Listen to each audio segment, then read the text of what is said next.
Hello everyone and welcome to this week's episode of the Munce Report. Well, another week done and dusted and the milestones just keep coming. A first Group 1 placing for trainer Chris Munce in the stable, and Chris is a bit hoarse. He's got a bit of the lurgy to show for a Group 1 placing, and mate, I know obviously you'd like to be winning Group 1s, but a Group 1 placing, a great achievement nonetheless. Yeah, I was really happy with Pan. She did herself proud. I mean, she had to be used up from a wide gate, but she still showed a lot of courage, and I thought she did a great job to finish third. Yep, she sure did. We'll recap her performance in the show ahead. We'll also talk about Rhapsody Rose, who ran a brave second.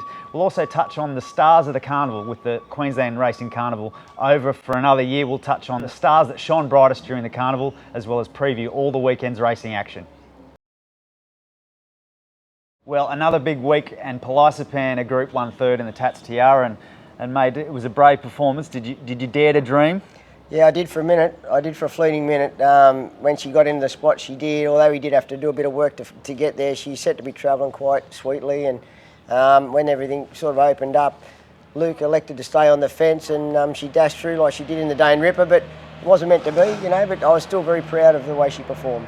And as we mentioned, another milestone for the stable, first Group 1 placing. I know you would have preferred to have won it, but yeah, just great to have another milestone. Yeah, I'll look at this, but I mean, so long as they get into these bigger races and they compete and race to the best of their ability, that's all you can ask. And from the vision, the owners look pretty happy with the performance. I mean, obviously she was sent out at big odds once again and did the job. Yeah, well, you know, you're right. She was big odds, and but I still had a lot of confidence in her.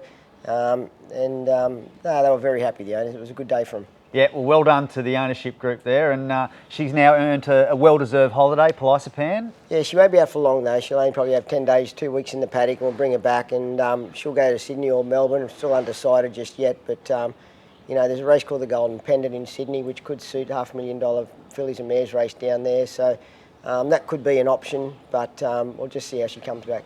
Well, it's certainly been a breakthrough carnival for her, hasn't it? And now you know what you've got, and you can target some of these better races, I guess. Well, the fact her rating's gone up and her prize money levels have gone up gives us a lot more freedom to, I suppose, dare to dream in a few of these bigger races, you know. And as you say, she's warranted an opportunity to win a race like that. Yeah, well done to everyone. She's certainly taken owners on a ride this prep, and the fun looks set to continue. Rhapsody Rose also, she ran a cheeky race to run second against the 3-year-old fillies, and showing that she's sort of back to her best form. Yeah, she's racing herself into really good form, this mare. I thought her run on Saturday was very brave.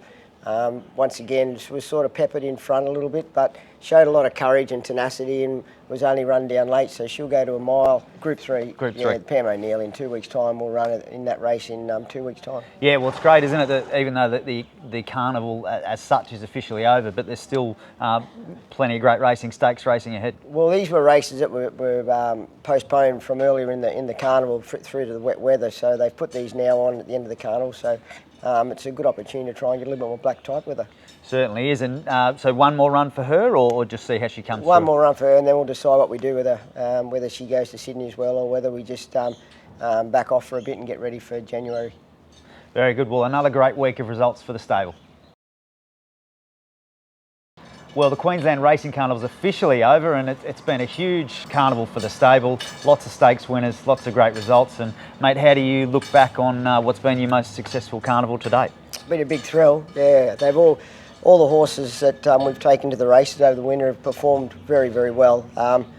You know, obviously Pan was the flag bearer, but I mean, Centre Fire won the Gay Waterhouse. That was a well-deserved stakes race for her, and of course Smart Meteor in the Ipswich Cup, and you know, Boom Nova, the form that she showed through the winter was sensational. So I was very proud of all the horses, and the way they performed over the winter carnival was a credit to them. Yeah, well, all the feature race runners, every time they stepped out, they performed, didn't they? So let's go into some of the recaps. Boom Nova, 3 wins from 3 starts for the prep, which culminated in the Lightning Stakes, and yeah, obviously she couldn't have done any more. Couldn't have done any more, Adam. No, you're right. She just kept stepping up every time she went to the races here at Eagle Farm. She just stepped up and ran fast time and just was performed to her maximum every time she went out. And she's already had a brief break, but back in the stable now? So she's just come back, yeah. She had a couple of 2 weeks in the paddock, just over 2 weeks in the paddock, just on the grass to settle down a bit, and then she'll probably head to Sydney as well for a couple of the fillies mares races down there. Okay, very exciting. Have you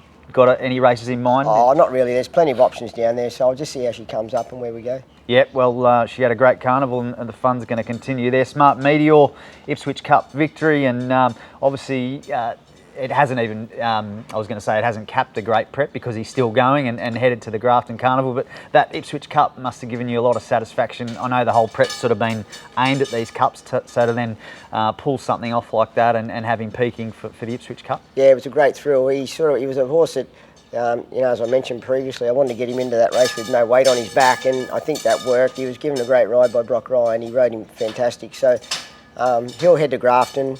Where we go after that, I'm not sure.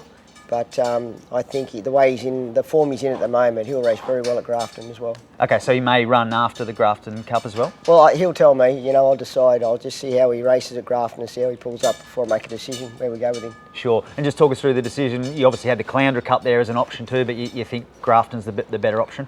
I just felt he was probably, although it was only probably 50 metres or 100 metres difference, I just felt that I thought the track might suit him a little bit more.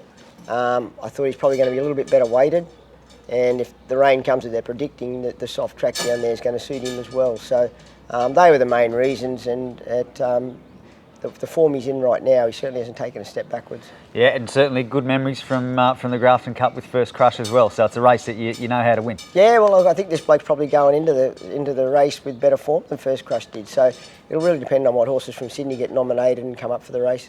Okay, let's take a look at Centrefire. She's ran some huge races throughout her prep, even when she didn't get a result as far as running a placing, and obviously first stakes victory for her in the Gay Waterhouse, and she's continuing on her prep. She'll run in the Chief De Beers on the 9th, which is a nice race for her at Doomben, 11:10. She's loving her racing. She's loving her time in the stable. She's only lightly raced really this preparation, so she'll go one more time, and she's another one after that. We'll assess where we go with her. Okay, very good. And then Southern Stock, obviously his prep culminated in running in the Group 1 Derby, and was only a third Group 1 runner at the time, and he also had a great prep.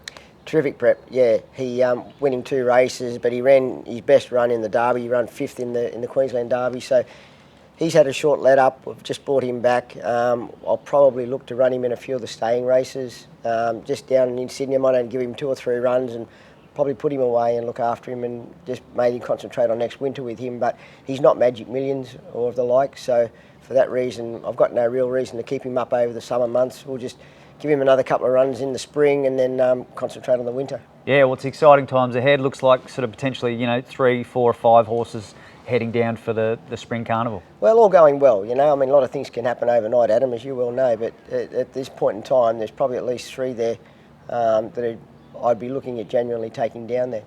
Well, there you go, a great carnival for the stable. Okay, upcoming runners this week, and it's a little bit quieter on the runners front, but nevertheless 2 strong chances if they do get a run, and that being the case for Hot Spring Gold, representing the Queensland Rogues, and he's come up at emergency at the Sunshine Coast in a benchmark 78 handicap, so just sweating on a run there. Yeah, we are, Adam, and I hope he does get a run because I think the horse is going very well. Should have won the other day at Doomben, was very unlucky, come out very awkwardly and give him a big start and was only narrowly run down. So I think if he gets a start, he'll be very competitive in the race. I think Caloundra will suit him. Probably don't want too much rain all the same. I think he's better on top of the ground, but all going well and we get a fair track, I think he's a good chance in the race. Okay, well, good luck to the Rogues. If he does get a run, there'll be lots of excited owners sweating on that to make the trip up to the Sunshine Coast, no doubt. Yeah, well, look, fingers crossed. He's just got to help himself out of the gates, I suppose. That's what we're hoping for. Yeah, well, good luck to everyone if he does get a run there. And then the other runner for the weekend is Goldschlager, who's headed to the Gold Coast, a Class 2 plate over the 1700. And we touched on her last week, the way she's sort of been racing. You think that the step up in trip may suit her? Well, she won over 1,600 metres at the end of last prep, and her pattern this time around seems to be suggesting that she wants a bit further. So, we go to the 1700 Class 2 plate where she's probably not too badly placed at the weights. She's just got to get the right sort of run in transit, and the way she's racing, she's very fit. I think she's certainly got to be right there in the thick of things. Okay, well, yeah, she's certainly been knocking on the door, hasn't she, this prep? She has, and she's a good galloper. You know, she's a lovely mare. She's going to make a nice brood mare in time, so she certainly deserves another win under her belt. Another nice mare into the mix, and well, they're the runners for the weekend, mate. Fingers crossed, some good performances ahead. Well, yeah, exactly. Fingers crossed, Adam, but they're in good form, and all the rest is up to the horse and the jockey on the day.